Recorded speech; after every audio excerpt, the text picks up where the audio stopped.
People. We have so much to learn from one another. After a million years of evolution, we're still looking back to learn about ourselves.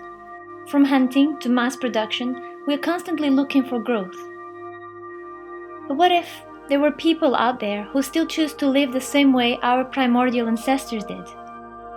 Hunting for food and sleeping under the stars every day of their lives. Right here, in Africa, there is only one tribe left who are still truly active hunter-gatherers. And this is their home, the dry lands around Lake Eyasi in the north of Tanzania. It is also home to all the African wild animals, baboons, hyenas, lions, snakes. And I came here. Call me crazy, but I just feel very lucky. Lucky to be able to spend a day with this tribe, to follow them hunting, to see how do they live, how do they survive, but most importantly, I want to find out what do they have to teach us. Who are they really?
Ana bawa. Bawa. So if she says it to you, it's bawa. Ana aya ke ana bawa. Ana Aya. Ana aya. The Hadza live so remotely and close to the exterior world that only about 20 years ago they allowed an anthropologist to study them. Not even the government of Tanzania knew how many were they. Nowadays, there are around 1,200 of them, of which about 300 has never had any contact with the external world. Genetically, they are not closely related to any other people, and they speak a click language not related to any other non-click language in Africa.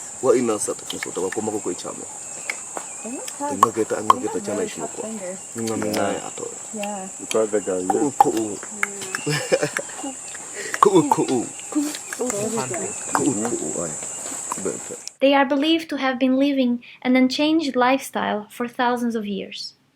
They are nomadic, changing camp, following food and water, and making fire the old-fashionable way. Every day, early morning, women gather berries and roots while the men go out hunting for meat before the heat strikes and animals hide. Food can be any animal they can catch, except for hyenas and snakes. And I asked, why not? But they told me that these two feed on dead animals. We have seen baboons right on the top, but they're really far away. So now, I think they're formulating a plan to see how we're gonna get it.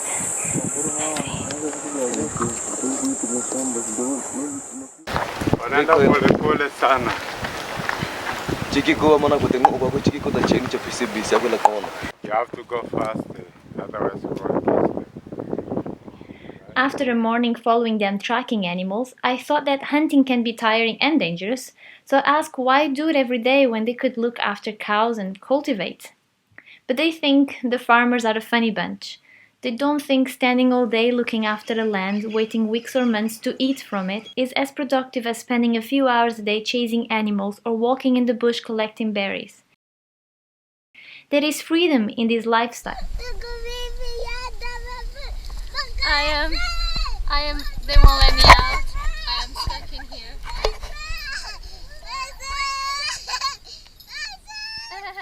They don't attend hospitals.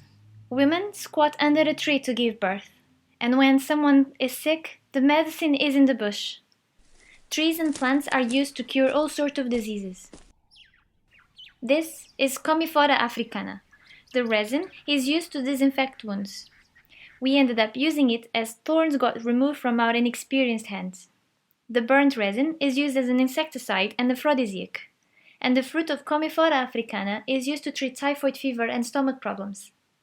The ashes of its bark, together with leaves from baobab tree, are used to treat malaria.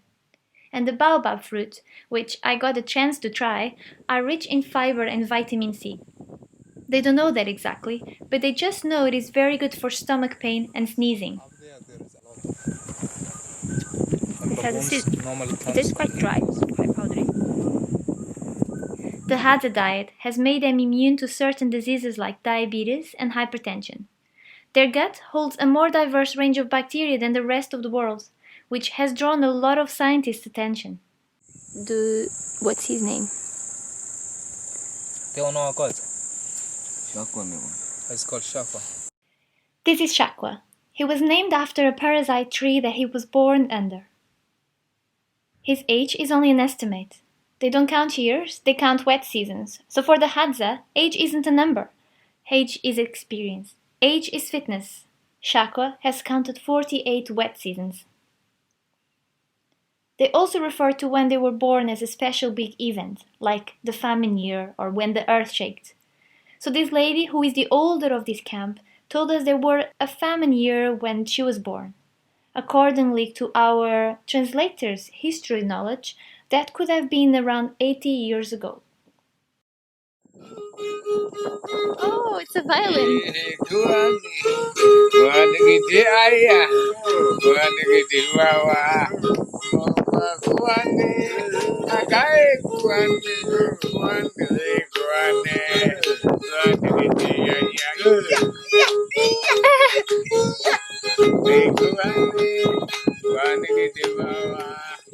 The leader, who is often the wisest and strongest man, is also not quite an official leader.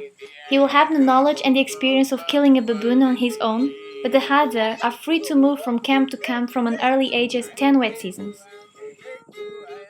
They value equality highly, and Hadza women have a great amount of autonomy and participate equally in decision-making with men. Yeah!